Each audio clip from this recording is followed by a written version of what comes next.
আওয়ামী লীগের ধানমন্ডি কার্যালয়ে ফটকে পতাকা টাঙিয়ে জয় বাংলা স্লোগান, দখলে নেওয়ার দাবি যুব মহিলা লীগ নেতাকর্মীদের। প্রধানমন্ত্রী তারেক রহমানকে ডোনাল্ড ট্রাম্পের চিঠি, আলোচনায় অন্তর্বর্তী সরকারের সঙ্গে শেষ সময়ের মার্কিন চুক্তি, বিষয়বস্তু নিয়ে কাটেনি ধোঁয়াশা। দেশের রাজনৈতিক রেসে অপরিহার্য হয়ে পড়বে আওয়ামী লীগ, গোলাম মাওলা রনির বিস্ফোরক মন্তব্য, জামায়াত বিএনপির কোন্দলে পরিস্থিতি ঘোলাটের শঙ্কা। যানজট বিবেচনায় কমানো হয়েছে প্রধানমন্ত্রীর প্রটোকল বহর, সাপ্তাহিক ছুটির দিনে অফিস করার সিদ্ধান্ত, প্রশংসায় ভাসছেন তারেক রহমান। গণভোটের রায় নিয়ে সিনিমিনি হলে আন্দোলনে যাবে বিরোধী জোট, জামায়াত নেতা আব্দুল্লাহ তাহেরের কড়া হুঁশিয়ারি, জানালেন জুলাই সনদ বাস্তবায়নে কোনো ছাড় নয়। তারেক রহমানকে মালয়েশিয়ার প্রধানমন্ত্রী আনোয়ার ইব্রাহিমের ফোন, শুভেচ্ছা জানিয়ে দিলেন একসঙ্গে কাজ করার বার্তা। জুলাই গণঅভ্যুত্থানের মুখে সরকারের পতনের পর আওয়ামী লীগের সভাপতির ধানমন্ডির রাজনৈতিক কার্যালয়ের অগ্নিসংযোগ ও ভাঙচুর চালিয়েছিল উত্তেজিত জনসাধারণ। প্রায় ১.৫ বছর পর এবার সেই কার্যালয়ের ফটকের সামনে জাতীয় পতাকা ও বঙ্গবন্ধুর ছবি রেখে কার্যক্রম নিষিদ্ধ যুব মহিলা লীগের একদল নেত্রী স্লোগান দিয়েছে। শুক্রবার সকাল 8:30টার দিকে সংগঠনের 10 থেকে 12 জন নেতাকর্মীকে ধানমন্ডি 3A সড়কের 51 নম্বর বাড়িটির সামনে দেখা যায়। তারা জানান, রিস্ক নিয়েই কার্যালয়ে গিয়ে পতাকা উত্তোলন করেছে। এর আগে 2024 সালের 5 আগস্ট ছাত্র জনতার অভ্যুত্থানে টানা 15 বছরের শাসনাবসান ঘটে আওয়ামী লীগের। সেদিন প্রধানমন্ত্রীর বাসভবন, গণভবন চলে যায় জনতার দখলে। সেখানে ব্যাপক ভাঙচুর, লুটপাট চলে। সেদিন ধানমন্ডির 32 নম্বর সড়কে বঙ্গবন্ধু ভবনের পাশাপাশি আওয়ামী লীগ সভাপতির কার্যালয়েও হামলা হয়। ওই কার্যালয়ের 3টি ভবনে ভাঙচুর করে আগুন লাগিয়ে দেওয়া হয়। গত বছরের মে মাসে আওয়ামী লীগ ও সহযোগী সব সংগঠনের কর্মকাণ্ডে নিষেধাজ্ঞা দেয় অন্তর্বর্তী সরকার। সেই হিসেবে যুব মহিলা লীগের কার্যক্রমও নিষিদ্ধ। ত্রয়োদশ জাতীয় সংসদ নির্বাচনে বিএনপির নিরঙ্কুশ সংখ্যাগরিষ্ঠতা পেয়ে বিজয় লাভের পর এখন আওয়ামী লীগের রাজনৈতিক অবস্থান নিয়ে পুনরায় আলোচনা করতে দেখা যাচ্ছে বেশ কিছু রাজনীতিবিদকে। রাজনৈতিক বিশ্লেষক, কলামিস্ট ও সাবেক সংসদ সদস্য গোলাম মাওলা রনির মতে, রাজনৈতিক কর্মকাণ্ডে সঙ্গত কারণে আওয়ামী লীগের নেতাকর্মীরা অংশগ্রহণ করতে পারবেন এবং রাজনীতির যে রেস, সেখানে আওয়ামী লীগ অপরিহার্য হয়ে পড়বে, বিএনপির জন্যও অপরিহার্য হয়ে পড়বে এবং জামায়াতের জন্যও অপরিহার্য হয়ে পড়বে। সামাজিক যোগাযোগ মাধ্যমে প্রকাশিত এক ভিডিওতে তাকে এসব কথা বলতে শোনা যায়। তিনি বলেন, বিএনপি ভার্সেস জামায়াত, যারা এই রাজনীতির রেইসে সফল হবেন তারা এক পক্ষে থাকবেন, আর যারা ব্যর্থ হবেন তারা দল ভারী করার জন্য আওয়ামী লীগকে টেনে নেবেন। এছাড়া বিরোধী দল হিসেবে যদি জামায়াত খুশি হয় বা তারা যদি খুব সফল হয়ে যায়, তাহলে জামায়াত পরবর্তী সময়ে নির্বাচনে ক্ষমতায় আসবে, আর বিএনপি তখন প্রমাদ গুনবে। জামায়াতকে মাঠে মোকাবেলার জন্য আওয়ামী লীগের সহযোগিতা দরকার। তখন বিএনপি আওয়ামী লীগের জন্য একটা উইন্ডো খুলে দেবে। অন্যদিকে জামায়াত যদি দেখে সরকারের জনপ্রিয়তা তুঙ্গে, তারেক রহমান খুব ভালো করছেন, তারা কোনো অবস্থাতে পেরে উঠছেন না, তখন মাঠের রাজনীতি করার জন্য, সংখ্যাধিক্য দেখানোর জন্য আওয়ামী লীগের জন্য একটা উইন্ডো খুলে দেবে। তিনি আরও বলেন, ইন্টারন্যাশনালি যদি দেখেন আপনি স্পষ্ট দেখবেন ইউনূস সরকারের পতন, অতি দ্রুত নির্বাচন, তারেক রহমান সরকারের অভিযাত্রা, এর সঙ্গে মার্কিন যুক্তরাষ্ট্রের একটা সমর্থন আছে। অন্যদিকে নিয়ন্ত্রণের কথা বললে ভারতের নিয়ন্ত্রণ বেশি, সেটা বলেন বা নরেন্দ্র মোদী বলেন অথবা অন্য যা কিছুই বলেন, সেক্ষেত্রে যে পরিস্থিতি তৈরি হচ্ছে এটি আওয়ামী লীগের জন্য ইতিবাচক ধারা তৈরি করবে। সেই ইতিবাচক ধারার আনন্দে শেখ হাসিনা স্বস্তির নিঃশ্বাস ফেলছেন বাংলাদেশের মানুষের মতো। গোলাম মাওলা রনি বলেন, আওয়ামী লীগের নেতাকর্মী যারা গত 17 মাসে অস্থিরতার মধ্যে ছিলেন, এই গণতান্ত্রিক পরিবেশে তারা যদি মিষ্টি বিতরণ করে থাকেন, তাহলে আমি খারাপ কিছু দেখছি না। এটি নতুন সরকারের জন্য শুভ লগ্ন, শুভ সূচনা বলে মনে করেন তিনি। সাব্বির হোসেন সাকিব, যুগান্তর নিউজ।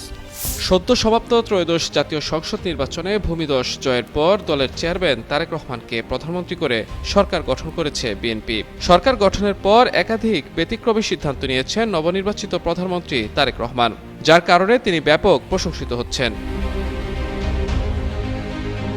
প্রধানমন্ত্রী তারেক রহমানের নেওয়া সিদ্ধান্তগুলো হচ্ছে, সরকারি গাড়ি চালক ও জ্বালানি ব্যবহার না করে নিজস্ব ব্যবস্থাপনায় চলাচল, প্রটোকল কমানো ও শনিবারেও অফিস করা, জনদুর্ভোগের কথা মাথায় রেখে প্রধানমন্ত্রীর গাড়ি বহরের সংখ্যা 4টিতে নামিয়ে আনা এবং প্রধানমন্ত্রীর চলাচলের সময় সড়কের দুই পাশে পুলিশের সারিবদ্ধ অবস্থান প্রথা বাতিল করা। এছাড়াও রাষ্ট্রীয় অনুষ্ঠান ছাড়া সাধারণ চলাচলে গাড়িতে জাতীয় পতাকা ব্যবহার না করা ও জনভোগান্তি কমাতে মন্ত্রিসভার বৈঠক অধিকাংশ সময় সচিবালয়ে আয়োজন করা। এর আগে বিএনপির মিডিয়া সেলের সদস্য আতিকুর রহমান গণমাধ্যমকে এসব বিষয় অবহিত করেন। তিনি জানান, দেশের 11তম প্রধানমন্ত্রী হিসেবে শপথ নেওয়ার পর থেকে রাজধানীর গুলশানের বাসাতেই থাকছেন তারেক রহমান। এছাড়া চলাচল করছেন নিজের সাদা টয়োটা গাড়িতেই। এদিকে 21-এর প্রথম প্রহরে কেন্দ্রীয় শহীদ মিনারে ভাষা শহীদদের শ্রদ্ধা জানাবেন প্রধানমন্ত্রী তারেক রহমান। শুক্রবার দুপুরে বিএনপির মিডিয়া সেলের ফেসবুক পেজে তথ্য জানানো হয়েছে। এতে বলা হয়েছে, শুক্রবার দিবাগত রাত 12টা 1 মিনিটে মহান শহীদ দিবস ও আন্তর্জাতিক মাতৃভাষা দিবস উপলক্ষে কেন্দ্রীয় শহীদ মিনারে পুষ্পস্তবক অর্পণ করবেন প্রধানমন্ত্রী। অন্যদিকে দিবসটিকে ঘিরে কয়েক স্তরে নিরাপত্তা নিশ্চিত করেছে আইনশৃঙ্খলা রক্ষাকারী বাহিনী। আন্তর্জাতিক মাতৃভাষা দিবস অনুষ্ঠান ঘিরে কোনো হুমকি নেই বলে জানিয়েছেন র্যাব মহাপরিচালক AK-M শহীদুর রহমান। গণমাধ্যমকে তিনি জানান, শহীদ মিনারের নিরাপত্তার বিষয়টি সর্বোচ্চ গুরুত্বের সঙ্গে বিবেচনা করে র্যাবের বোম ডিসপোজাল ইউনিট ও ডগ স্কোয়াড প্রয়োজনীয় সুইপিং সম্পন্ন করেছে। পাশাপাশি যে কোনো পরিস্থিতি মোকাবেলায় র্যাবের স্পেশাল ফোর্স সার্বক্ষণিক প্রস্তুত রয়েছে বলেও জানিয়েছেন এ র্যাব কর্মকর্তা। মাহমুদুর রহমান, যুগান্তর নিউজ। গণভোটের রায় নিয়ে ছিনিমিনি খেললে বিরোধী জোট আন্দোলনে যাবে বলে হুঁশিয়ারি দিয়েছেন জামায়াতের নায়েবে আমির ডাক্তার সৈয়দ আব্দুল্লাহ মোহাম্মদ তাহের। তিনি বলেন, যে জুলাই অভ্যুত্থানের কারণে এই অন্তর্বর্তী সরকার গঠিত হয়েছে, ত্রয়োদশ জাতীয় সংসদ নির্বাচন হয়েছে, সেই জুলাই সংস্কার কমিশনকে অস্বীকার করা জুলাই যোদ্ধাদের রক্তের সঙ্গে বেইমানির নামান্তর। এই ইস্যুতে জামায়াত কোনো ছাড় দেবে না। তিনি বলেন, সবার উচিত সংসদে জুলাইয়ের চেতনা বাস্তবায়ন করা। জাতীয় দৈনিক মানবজমিনকে দেয়া এক সাক্ষাৎকারে ডাক্তার তাহের এসব কথা বলেন। সিঙ্গাপুর সফররত ত্রয়োদশ জাতীয় সংসদের বিরোধী দলীয় উপনেতা আব্দুল্লাহ মোহাম্মদ তাহের এই সাক্ষাৎকারে সদ্য সমাপ্ত জাতীয় সংসদ নির্বাচনের সার্বিক বিষয় তুলে ধরেন। জামায়াত জনমানুষের সমর্থন পেয়েছে এবং জনগণ তার দলের প্রার্থীদের মন খুলে ভোট দিয়েছে দাবি করে আব্দুল্লাহ তাহের বলেন, ক্যালকুলেটিভ পদ্ধতিতে কমপক্ষে 50 আসনের ফলাফল পরিবর্তন করা হয়েছে। বিদায়ী অন্তর্বর্তী সরকারের কোনো উপদেষ্টা পরিকল্পিতভাবে 10 থেকে 15 হাজার ভোটের মেকানিজম করে জামায়াত প্রার্থীদের পরাজিত করেছেন। জামায়াত প্রার্থীরা দেখেছেন মানুষ তাদের স্বতঃস্ফূর্ত ভোট দিচ্ছে, কিন্তু দিন শেষে এই ভোটের ফলাফল যে পরিবর্তন করা যায় সে ব্যাপারে তারা সতর্ক ছিলেন না। ফলে জনগণের ভোট তাদের পক্ষে পড়লেও গণনার সময় তা চলে গেছে প্রতিপক্ষের অনুকূলে। নির্বাচনোত্তর জামায়াত আমির ডাক্তার শফিকুর রহমানের সঙ্গে বিএনপি চেয়ারম্যান তারেক রহমানের সৌজন্য সাক্ষাৎকে ইতিবাচক রাজনীতির সূচনা হিসেবে দেখছেন আব্দুল্লাহ তাহের। জাতীয় পরিষদের সদস্য হিসেবে বিএনপি শপথ না নেয় এবং জামায়াত জোট সরকারের শপথ অনুষ্ঠানে না থাকা জনমনে কি বার্তা দেয় এমন প্রশ্নে আব্দুল্লাহ তাহের বলেন, জামায়াতের বক্তব্য পরিষ্কার, তারা যে কোনো ভালো কাজে সরকারকে সহযোগিতা করবে। প্রধানমন্ত্রী তারেক রহমানকে টেলিফোন করে শুভেচ্ছা জানিয়েছেন মালয়েশিয়ার প্রধানমন্ত্রী দাতুক সেরি আনোয়ার ইব্রাহিম। শুক্রবার বেলা 3টায় বাংলাদেশ সরকারের নবনির্বাচিত প্রধানমন্ত্রীকে ফোন করেন মালয়েশিয়ার প্রধানমন্ত্রী। টেলিফোনে আলাপকালে বাংলাদেশের সঙ্গে বিভিন্ন দ্বিপাক্ষিক বিষয় একসাথে কাজ করবে বলে জানিয়েছেন মালয়েশিয়ান প্রধানমন্ত্রী। এ সময় প্রধানমন্ত্রী তারেক রহমান মালয়েশিয়ার প্রধানমন্ত্রী দাতুক সেরি আনোয়ার ইব্রাহিমকে ধন্যবাদ জানান এবং দেশের উন্নয়ন ও সমৃদ্ধির জন্য একসাথে এগিয়ে যাওয়ার বিষয়ে প্রত্যয় ব্যক্ত করেন। ত্রয়োদশ জাতীয় সংসদ নির্বাচনে একক সংখ্যাগরিষ্ঠতা নিয়ে সরকার গঠন করেছে বিএনপি। দীর্ঘ 17 বছরের নির্বাসিত জীবন শেষ করার পর দেশে ফিরেই প্রধানমন্ত্রীর দায়িত্ব কাঁধে তুলে নেন বিএনপি চেয়ারম্যান তারেক রহমান। এরপর আন্তর্জাতিক অঙ্গন থেকে তাকে শুভেচ্ছা জানান নেতারা এবং একসঙ্গে কাজ করার প্রত্যাশার কথা জানাতে থাকেন। ত্রয়োদশ জাতীয় সংসদ নির্বাচনের পর নতুন সরকার গঠিত হলেও সদ্য বিদায়ী অন্তর্বর্তী সরকারের অর্ধেকের বেশি উপদেষ্টা এখনও তাদের নামে বরাদ্দ সরকারি বাসা ছাড়েননি।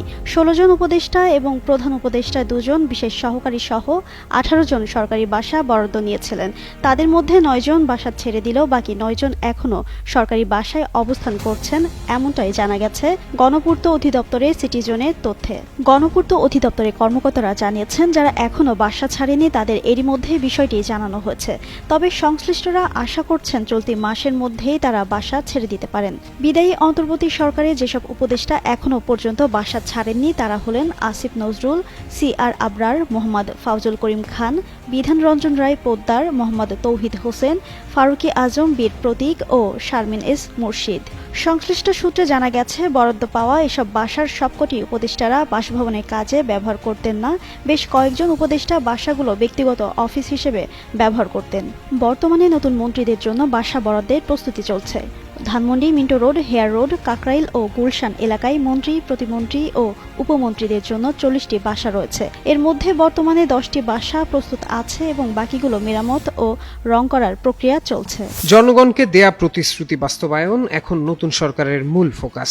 এ লক্ষ্যে 180 দিনের স্বল্পমেয়াদী কর্মপরিকল্পনা নিয়ে এগোচ্ছে বিএনপি সরকার। এরই মধ্যে ফ্যামিলি কার্ড, বৃক্ষরোপণ, নদী, খাল, জলাধার খনন ও পুনর্খনন নিয়ে কার্যক্রম শুরু হয়ে গেছে। এছাড়াও রমজানেই পাইলট প্রজেক্ট হিসেবে 8 বিভাগের 8 উপজেলায় ফ্যামিলি কার্ড চালুর পরিকল্পনা হাতে নেওয়া হয়েছে। স্থানীয় সরকারের বিভিন্ন নির্বাচন সামনে রেখে এবার সংগঠনের দিকেও মনোযোগী হচ্ছে দলটি। নির্বাচনে ধানের শীষ না পেয়ে দলের নেতারা বিদ্রোহী প্রার্থী হওয়ায় তৃণমূলের অনেক জায়গায় সংগঠন কার্যত বিভক্ত হয়ে পড়ে। এই অবস্থায় তৃণমূলের সংগঠন গুছিয়ে সুসংগঠিত ও শক্তিশালী সংগঠন নিয়েই স্থানীয় সরকারের নির্বাচনে অংশগ্রহণ করতে চায় বিএনপি। সিদ্ধান্ত না হলেও এর অংশ হিসেবে ঈদুল ফিতরের পর তৃণমূল পুনর্গঠনে হাত দিতে পারে দলটি। দলীয় সূত্রে এমন তথ্য জানা গেছে। ত্রয়োদশ সংসদ নির্বাচনে অর্ধশতাধিক আসনে বিদ্রোহী প্রার্থী হয়ে দলকে চ্যালেঞ্জে ফেলেছিলেন ধানের শীষ প্রতীক না পাওয়া বিএনপি নেতারা। যদিও বিষয়টি সহজেই উতরে এককভাবে 2/3 আসনে বিজয়ী হয়ে সরকার গঠন করেছে বিএনপি। তবে নির্বাচনে এত সংখ্যক বিদ্রোহী প্রার্থী হওয়া নিয়ে চিন্তিত দলটি। তাই এর প্রকৃত কারণ অনুসন্ধানে নামছে বিএনপি। দলটি বুঝতে চায় দলের নেতারা নিজেদের অধিকতর যোগ্য মনে করছেন নাকি কারো ইন্ধনে বিদ্রোহী প্রার্থী হয়েছিলেন তারা।